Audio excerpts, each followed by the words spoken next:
Hey everyone, it's Greg or Murphy, whatever you want to call me again. So I said I'd see you in the next video, and who knew the next video would be like, an hour afterward.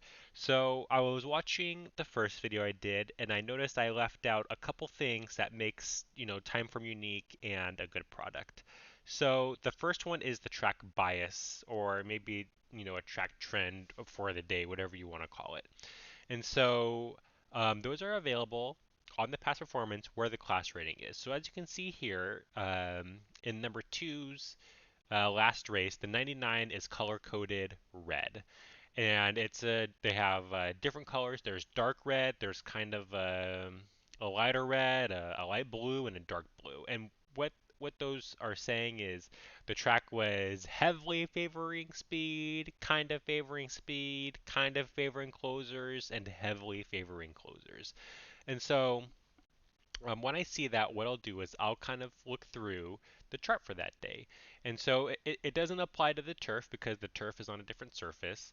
But I'll look through and I'll see, okay, how far back, were these horses coming from? So it says here that this horse was coming back from, one length. Um, and I'll when I see this, I'll just go through. And then sometimes what I'll do when I see this is I'll find a horse who, if I didn't watch the races that day, I'm not going to know that, there was a horse who was hindered by a track bias. And so this one here, number seven, not very gentle. This might be a horse to add on to like your stable mail, and you want to be notified when they're entered again, because it says here that the track was heavily favoring speed that day, and look where they came from. They came from the back, and so they were hindered by a track bias, yet they still, they finished all right. I mean, they were almost 7 lengths behind the winner. Um, but they still beat the rest of this field. Um, so that's what they have for heavy. This one here, Dennis's moment. This one is shaded the lighter color red. And again, I'll go through and I'll look to see, okay, what what was happening. Was did the card that was the races changing that day? And so I found this one, the first, couple races, the horses that were winning, they were in the front, they were in second. That race two, the winner had wired. This one here, another wire winner. Look at this. The one, two, and three were one, two, and three the whole time. So I went back to look to the back of the card to see what was going on.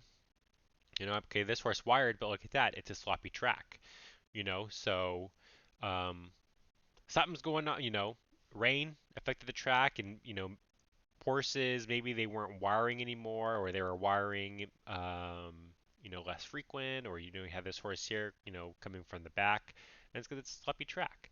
Um, I had, this one is the lightly shaded blue one, and then I found one that was, a dark blue. And so I basically just do what I just showed you. I go through and a horse like Hall Pass, if I were to play Laurel tomorrow, which I probably will, Hall Pass is going to be downgraded for me, because they were aided by a track bias. It says it was heavily favoring closes, and look at this, they closed from eight lengths behind. And Laurel, in my opinion, it's probably one of the more fair tracks in the country. What you see on the past performances is really what you're going to get. There are certain days where, and every track is like this. There are certain days where there's just going to be a trend that closers are going to win, or that horses are just going to wire, or horses that are within one length of the lead are going to win. Um, some other things I wanted to note here that I didn't mention before is, they have different equipment. So this horse here, first time Lasix, and it's annotated there in the trainer ratings. It gave Kenny McPeak a 76 for first time Lasix, but you know what? That doesn't really mean anything to me. I don't know what that 76 means. It's better than 0 or better than 10 or 20, but I still don't really know what that percent is.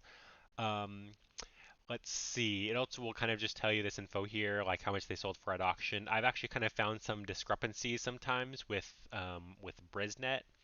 I think sometimes this doesn't always get updated. So you'll see one, maybe this horse, and I don't really know, I'm just making this up. Maybe this horse sold for 45,000 last July, but let's just say they went back into the ring this year and then they were sold for, I don't know, 150,000. Does that really matter? I mean, not really. It matters to me more for um, like maiden races or maiden claiming. That way I kind of know, okay, they paid 400,000 for this horse in maiden claiming. Why are they starting in maiden claiming 20? Let's see. One other thing is if you click here on the date, it will show you the replay of the race. And so, you can enlarge it, you can pause it, you can look to see, okay, what really happened that day.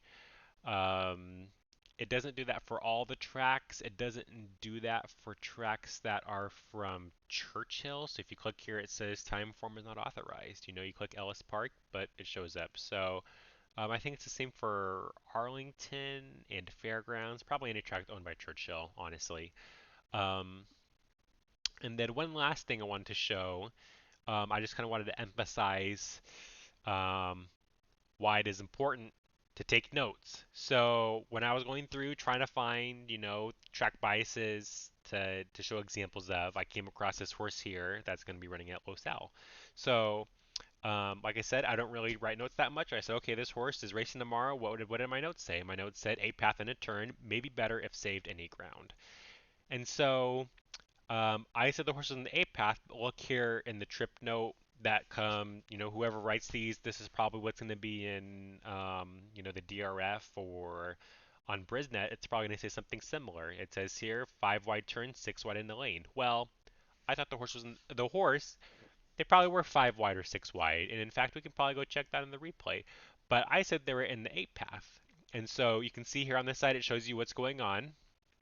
I don't think there's any sound playing because I have that turned off, and it says here, okay, this horse, Stay Thirsty, My Amigo, is they're in the 10 post, and so there they are.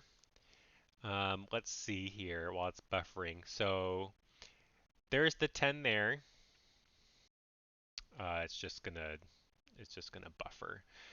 Um, and so again, I thought the horse was in the 8 path, but whoever was writing the note, they said the horse was 5 wide or 6 wide. In my opinion, it's more important to know that the horse, um, is in the 8 path. Sure, they might have been 5 wide, but there's 3 extra lanes there for whatever reason. Okay, so let's see. So I said they're in the 8 path. Let's see, they're going to come here into the stretch. And so I think this is where I actually paused it. And maybe this is a great place to pause it. Okay, so 1, 2, 3, 4, 5. Okay, they are 5 wide. But look how many paths there are. 1, 2, 3, 4, 5, 6, 7. Look how wide this horse is. This horse didn't save any ground. Again, this type of like commentary should probably be on another video, but because it was so pertinent, I wanted to show it on this one. Again, thanks for watching. Hope you liked it, and I'll see you next time.